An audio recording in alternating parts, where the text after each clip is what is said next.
Hey team, welcome back to the Baseball Brain video series. And in this series, we discuss strategies to help sharpen your mindset, strengthen your beliefs, and positively channel your emotions so you can conquer the mental game of baseball. And today's topic, we're going to talk about the one thing that makes baseball such a hard sport to play and such a hard sport to be successful at. So I can't wait to dive into today's topic.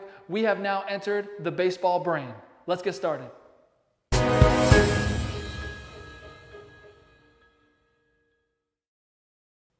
So the first thing we'll discuss is what is that one thing that makes baseball so hard? And it's the fact that baseball is a game of failure. And although we hear this a lot, I think a lot of people just listen to it and logically they understand what it is, but they don't necessarily understand it to the level of when they experience the failure out on the field, it kind of hits them like a brick wall, like, oh, I didn't understand that it was like this. Right? So even though we hear it and we think that we know it, it's not something that's really embraced when you get out onto the field. So in this video, being in the topic of baseball being a game of failure, I'm going to give one of my favorite examples when it comes to this topic, and I'm going to give you a couple strategies to help keep your mindset sharp so you can continue to grow and find success in this game. So one of my favorite examples that really highlights this concept of baseball being a game of failure is Ted Williams. And if you don't know who Ted Williams is, he's one of the greatest hitters of all time. He is actually the last qualified player to have a 400 batting average throughout his entire season, and that was in the 1941 season. 1941, that was 80 years ago, right? But let's break this down for a second. He was the last one of qualified players to get that 400th season in 1941, which was like 80 years ago, right? And if you think about it, what is a 400 batting average? 400 batting average is failing getting out 6 out of 10 times. 6 out of 10. Then you have Hall of Fame players who have 300 batting averages, right? That is considered Hall of Fame status. The greatest of the greats have a 300 or so batting average. And what is that? That is failing. That is getting out 7 out of 10 times. So every 10 at-bats, they only got 3 hits, and they're in the Hall of Fame. If that's not a great example of baseball being a game of failure, then I don't know what is. In this game, we put people in the Hall of Fame that failed 7 out of 10 times. And the reason I really want to highlight that fact and highlight that little story is the fact that it's really hard to deal with failure. No one likes to fail. Everybody wants to win. Everybody wants to be successful and have success, right? Nobody likes failing. Nobody likes not performing like they want to perform, right? That is failure. Nobody likes failure. But baseball being a game of failure, you will experience failing more than succeeding. And if you accept that, that's the key, accepting that this is a game of failure, accepting that you will fail more times than you succeed. It's just the way the game works.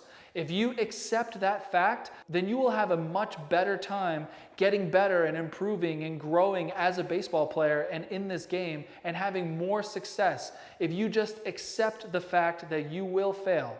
The players who don't accept that fact and they get really upset when they fail and they really don't respond well to that failure, those are the players that either get burnt out, that they leave for other sports, or something like that where they just don't want to play anymore because they can't handle the failure. They can't handle consistently striking out 7 times and then getting 3 singles, right? They can't handle that. So they leave, they do other things, right? They don't want to play baseball anymore. The players who succeed and get to the highest level, they have accepted that they will fail, but the key is you learn from your failure, and in that learning, that's how you grow as a baseball player. And that is how successful players continue with their success and continue to get better, is first of all, accept that you will fail, learn from your failures, and grow from that learning and getting better. If you do that on rinse and repeat, accept, learn, grow, accept, learn, grow, you will continue to find success and you will continue to grow as a baseball player. And another thing with this fact is we live in a world right now that has a lot of instant gratification, instant results, instant everything, instant. Amazon Prime, you order something and it gets there that same day, right? Baseball is nothing like that. Baseball very rarely has short-term results. And what I mean by that is you won't go out and take one swing off of a tee and then go in the game and be 100 times better. right? That's just not how the game works. And that's something that I think a lot of young kids need to understand is just because they take 100 swings off of a tee for one day, that doesn't mean that they are ultimately gonna have short-term results and their hitting will improve leaps and bounds. The thing with that 100 swings is you need to repeat it the next day and the next day and the next day. You need to continue to work on it every single day, right? And that is how you grow and that's how you build results. That's how you have long-term results. You will slowly but surely just keep on chipping away, keep chipping away, keep chipping away, and before you know it, you will be where you want to be. You will meet all of your goals and you will have the success that you're striving for and that you're practicing for. However, if you have the mindset that you're going to see instant results just because of one session of training, then that's just unrealistic. You're setting unrealistic expectations for yourself and of the skills that you're practicing, which will only lead to disappointment when you don't perform like that out on the field. Right? If you accept and you understand that you won't see instant short-term results in baseball, baseball is a long-term result, long-term success, right? Keep on chipping away, chipping away. And if you understand that concept and just work every single day at your craft, you will then be a successful player and you will continue to grow as a baseball player. So before we end this video, I just want to give you a little strategy or a little tip to help handle the concept of baseball being a game of failure. And it is celebrate your small wins. Find those little quick wins and celebrate your small successes. If you go out and you do 100 swings off a tee, celebrate. Don't think to yourself, oh man, I just have to do it again tomorrow. I just have to do it again tomorrow. Celebrate and say, hey, I just went out there and I did reps after reps after reps and I just got better. I just got better. I can't wait to do it tomorrow. I'm going to celebrate what I just did so that tomorrow I feel better about what I did and I'm going to do it again. And I'm going to celebrate that too. So in a game where you see long-term results, where you don't really see results right away, it's really important to find those quick wins. Hey, I'm working on the outside corner and I keep on missing the ball. And then after the 15th swing, I really connected one and I really drove it to the right field. That is a quick win. Celebrate that. Feel good about that. All right, and then go do it again, right?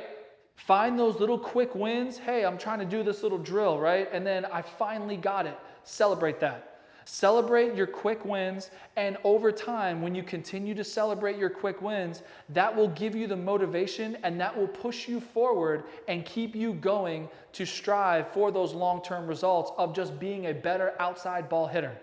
So in this game of baseball, we experience so much failure. It's very rare that you'll see instant results with anything, but if you find those little quick wins and you celebrate your small victories, that will continue to push you forward and that will continue to motivate you to grow as a baseball player. So I hope you enjoyed this topic, and as always, I'm going to end this baseball brain video with a couple quotes of mine that I love. One of them is by Babe Ruth, and he said famously, "It's really hard to beat somebody who never gives up." Just that simple, right? If you think about it, if you're playing someone who never gives up, it's really hard to beat that person. It's really hard to beat someone who never gives up. Be that person. Be that person who never gives up. Be that person who keeps on grinding, keeps on hitting, keeps on fielding, keeps on doing everything. Grow, grow, grow, grow, get better, improve all day, every day. Be that player who never gives up, because everybody else is going to be thinking, man, it's really hard to beat that person because they never give up. Be that player. And the second quote is by Michael Jordan. It's one of my favorite quotes that I've ever heard, and I'm going to read it to you now. He said, "I've missed more than 9,000 shots in my entire career. I've lost almost 300 games. 26 times I've been trusted to take the game-winning shot, and I've missed. I've failed over and over and over again in my life, and that is why I succeed." Take that in for a second. Listen to that again. He just named all of the things that he failed at throughout his entire career, and at the end he said, "That's why I succeed." That is one of my favorite quotes of all time because it's just so perfect for baseball. Even though Michael Jordan's a basketball player, right? It's so perfect for baseball, is you just continue to fail and fail and fail. But his idea behind that quote is he learned from every failure and he grew as a basketball player, as an athlete, as a person from that failure. So that's how you have to look at this game. Every single time you make a mistake, every single time something really doesn't go your way, think to yourself, what have I learned and how can I grow? That is how you improve, and that is how you will see success on the baseball field. So hopefully you enjoyed this video, and before you go, I have a couple free guides down in the description. I have a free baseball equipment sizing guide, and also I have a free 2-hour practice plan for coaches. Be sure to check them out before you go. So hopefully you enjoyed this chapter of the baseball brain, and I will see you in another chapter real soon.